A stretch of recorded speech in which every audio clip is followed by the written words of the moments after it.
Olá, eu sou Carolina Fanário da Costa da Mato, eu sou fonoaudióloga, sou gerente de uma unidade básica de saúde aqui no município de São Paulo, que tem uma área de abrangência de 23 mil habitantes. Tenho um percurso, uma jornada na área da saúde que começa na assistência, passei por serviços da atenção especializada, depois já fui para a gestão, e na gestão também serviços da gestão da atenção especializada, e depois cheguei na atenção primária à saúde mais recentemente. A minha história com a comunicação começa muito antes de eu ser fonoaudióloga. Começa quando eu era uma menina, muito jovem, muito falante, e que achava que se comunicava bem. Até que ela resolve estudar fonoaudiologia e descobre que não se comunicava bem. Porque era uma menina que gostava muito de falar e só falar. Só falar não é comunicação. Comunicação é via de mão dupla. Comunicação sou eu comigo, eu com o outro e nós no mundo. Então, se não tem essa relação, não tem comunicação. A gestão, a fonoaudiologia me levou para a gestão. E a gestão me devolveu para a fonoaudiologia. Quando eu entendi essa ferramenta poderosa que é a comunicação, para a gente conquistar pessoas, conquistar resultados, para a gente conectar ideias, para a gente cumprir propósitos. Tentamos fazer essa aula ao vivo, a internet não ajudou. Como meu propósito é me conectar e é espalhar para o mundo o tanto que a comunicação é potente para os nossos resultados, estou gravando agora para que você possa ver no conforto do celular, no momento em que você achar necessário, que você achar oportuno e que você consiga ver esse bate-papo e refletir sobre a comunicação. Então, vou projetar aqui alguns slides e vou aqui, pronto.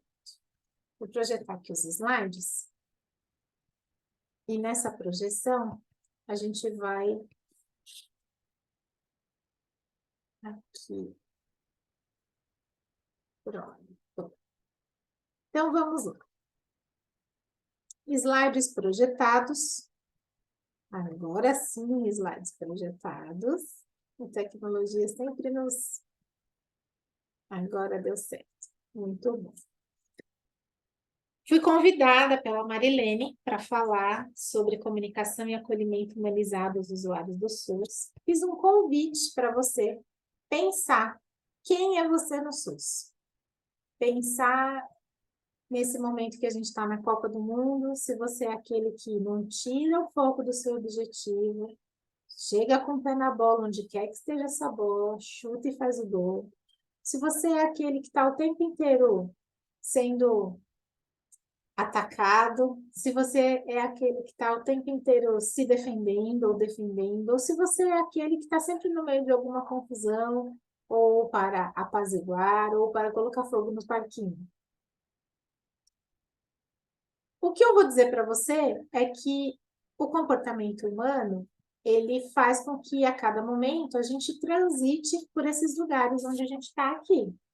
Porque comunicação é comportamento, e por trás de todo comportamento existe uma necessidade. Então, que necessidade eu preciso atender quando eu estou me comunicando? O que aquilo quer dizer quando eu estou dizendo o que eu digo, para quem eu digo, quando eu digo e onde eu digo? Se a gente voltar lá na definição da palavra, que vem do latim, que é comunicare, que significa tornar comum e partilhar, significa que eu estou indo do individual para o coletivo, mas que eu estou indo de dentro para fora, mas também de fora para dentro, porque tem que ter relação, são duas partes aí. Então, é uma via de mão dupla, que um processo que emite sinais e que constrói percepção. E isso é explicado pela neurociência. Através dos recursos de expressividade, que é o que eu chamo de comunicação em 3D, a verbal, a vocal e a visual, a gente compõe recursos que são chamados de expressividade e que fazem com que eu chegue mais perto e me aproxime de você, ou então que eu coloque uma grande barreira. A neurociência explica que, a partir desses estudos do Daniel Kahneman, que lá no sistema límbico, onde está o que ele chama de sistema 1, eu tenho algo que parte mais da reação, é aquilo que é mais automático, aquilo que é mais emocional e mais intuitivo.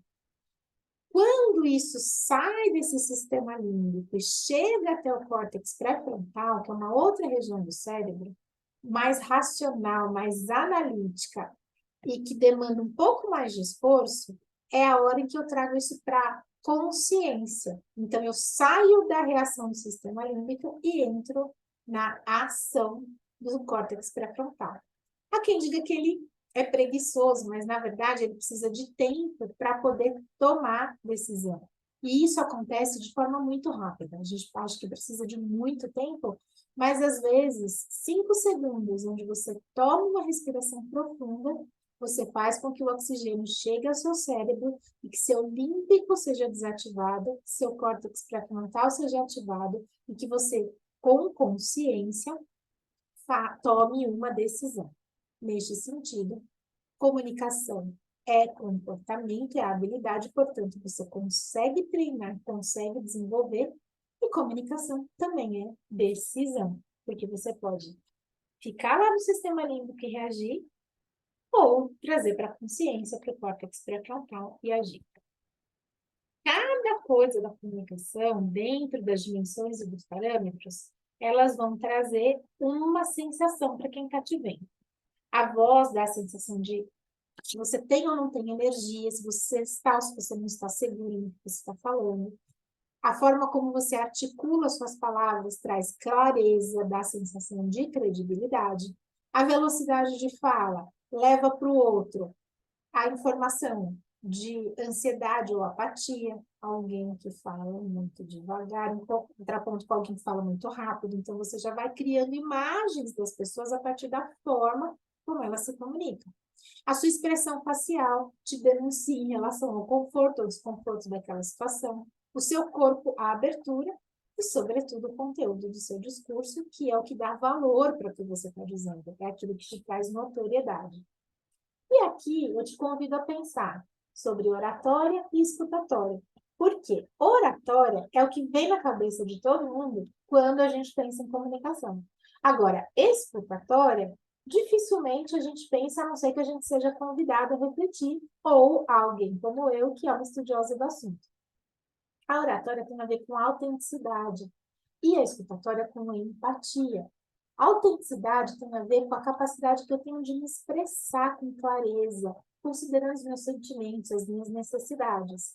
E a empatia com a curiosidade que eu tenho de me interessar pelas outras pessoas. Uma curiosidade genuína, não é uma curiosidade da fofoca, a curiosidade do bisbilhotar, mas a curiosidade do compreender o outro.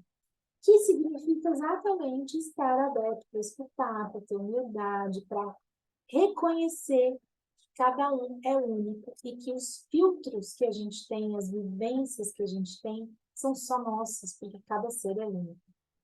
Autenticidade e empatia são dois dos pilares da comunicação não violenta, uma teoria que foi proposta por Marshall Rosenberg, um psicólogo americano contemporâneo nosso. Algumas pessoas chamam a comunicação não violenta, CNV, de comunicação consciente. Por quê? Ela é um processo que permite estabelecer a humanidade que há entre nós, dentro de cada um, com o outro, e como é que isso funciona com o mundo.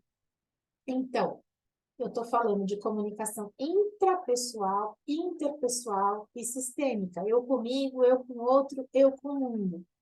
E o Marshall Rosenberg, ele foi lá atrás dos ensinamentos do Bland para pensar em não violência como esse estado compassivo e natural de nos tomar quando a violência é afastada dos nossos corações. Para isso, a gente precisa sair do nosso julgamento. A gente precisa observar fatos e não julgar os fatos. Agora, você escuta para responder ou para compreender? Eu falei de empatia, falei de autenticidade, eu falei de conseguir se expressar com clareza, mas quando você escuta para responder, você já está conversando com você mesmo, numa comunicação intrapessoal. E quando você escuta para compreender, você está conversando com o outro, você está se conectando com o outro.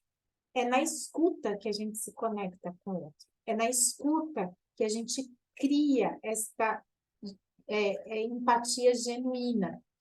Quando eu escuto o que está sendo dito, como está sendo dito, por quê, quando, onde, e também o que não está sendo dito.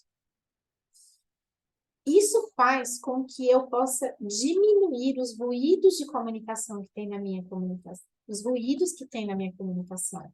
Aquela coisa que eu acho que o outro acha, que ele vai achar que eu achei, e virar uma grande comunicose, uma grande confusão dentro daquilo que eu julguei que o outro pensa a meu respeito, sem eu ter clareza dos fatos e dados da realidade.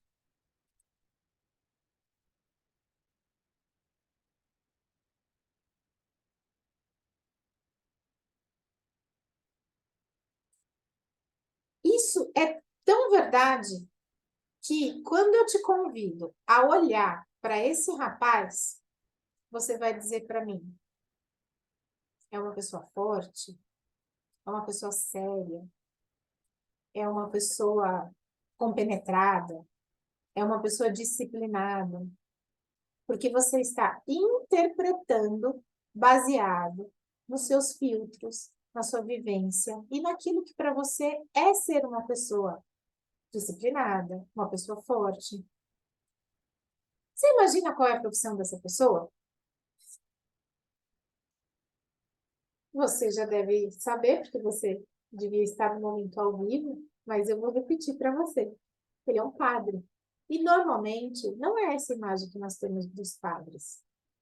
Normalmente nós imaginamos um padre com aquela roupa característica, porque socialmente é assim que está formatado para a gente. Mas não há nenhum problema deste moço ser padre. Não há nada que diga que ele não possa ter esta imagem sendo padre. Então, as interpretações que a gente faz e as verdades que a gente coloca no nosso cérebro, na nossa cabeça, muitas vezes elas não são tão reais, porque o que é verdade realmente são dados e fatos da realidade baseados em observação, não em interpretação. E aqui eu interpreto que esse rapaz é disciplinado. Eu interpreto que esse rapaz é compenetrado. Eu interpreto que ele é sério. Mas eu não tenho a plena certeza de que ele é tudo isso. O nome dele é esse que está aqui embaixo. E ele é um padre, vocês podem procurar na internet, aparece bastante a idade dele. Desculpa, a informações sobre ele.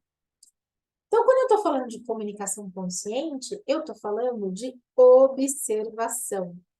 Observação, como por exemplo, eu sou gerente de um UBS, vamos imaginar que eu estou com uma pessoa da equipe que está faltando bastante. Então, quando eu vou falar com essa pessoa, eu vou falar para ela a partir de uma observação. Esse mês você apresentou 6 faltas e 9 saídas antecipadas, por exemplo. Não estou julgando. Isso é fato. Ela faltou 6 vezes e saiu antes do horário 9 vezes. Aqui eu digo para ela o que eu sinto. Eu me sinto insegura quando eu não posso contar com a equipe em tempo integral. Porque existe um compromisso com as pessoas, existe uma agenda, existe uma atividade que está programada. E quando as pessoas não estão lá disponíveis, isso não acontece, outras pessoas ficam desassistidas. Eu posso perguntar para ela, tem alguma coisa acontecendo? Há algo que eu posso fazer para te ajudar? Mas eu posso simplesmente dizer que é isso que eu sinto em relação à ausência dela, porque eu não estou falando dela, eu estou falando de mim em relação a uma atitude, a uma situação onde ela está envolvida. Vocês percebem que aqui não tem julgamento? E aí eu vou dizer para essa pessoa, eu preciso estar segura de que a equipe estará completa para realizar os atendimentos.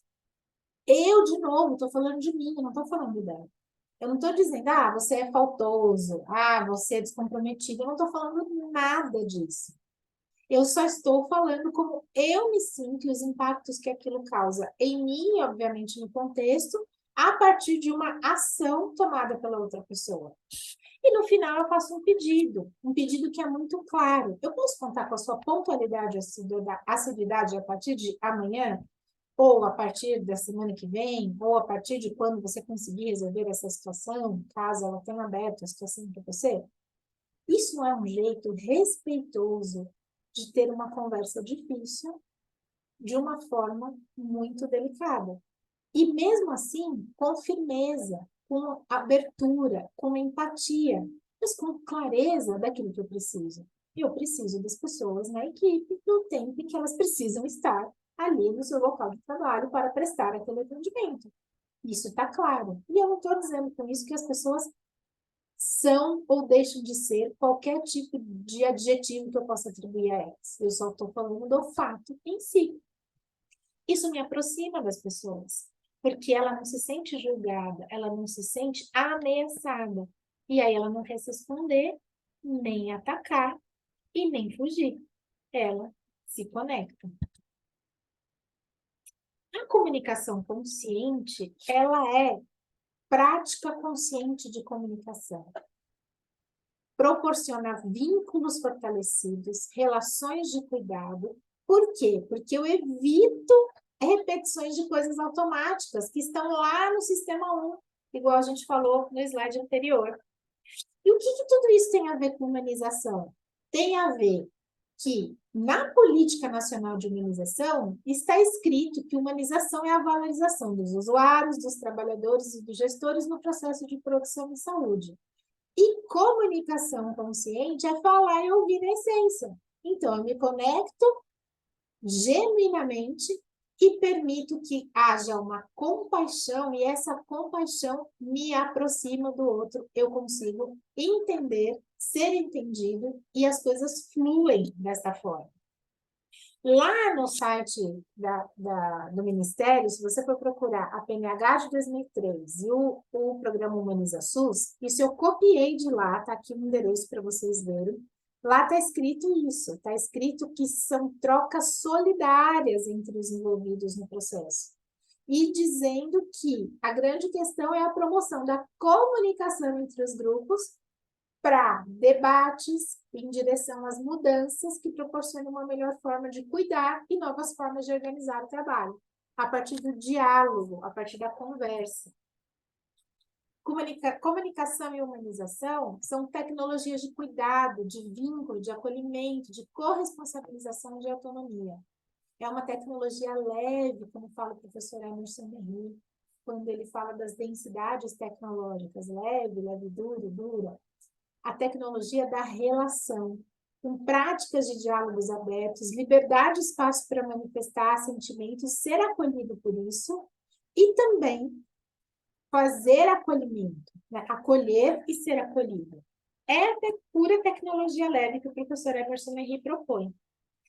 E comunicação e humanização têm uma semelhança na palavra, que é o final das duas ser composto pela palavra ação. Comunicação é tecnologia das relações humanas.